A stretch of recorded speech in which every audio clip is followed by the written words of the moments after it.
Magandang hapon. Welcome sa Lotto Result Today PH.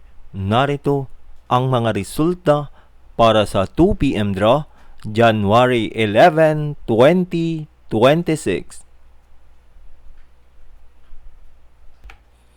Para sa resulta ng 2D Lotto, 27 at 12.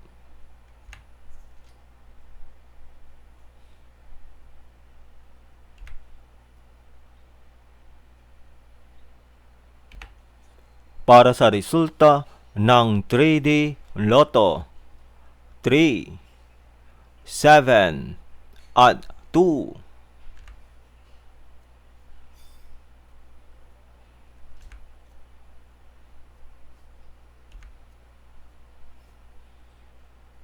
At yan ang mga resulta ngayong 2 p.m. draw. Para lagi kang updated sa mga Lotto draw result, mag-like and subscribe. Maraming salamat po sa panonood.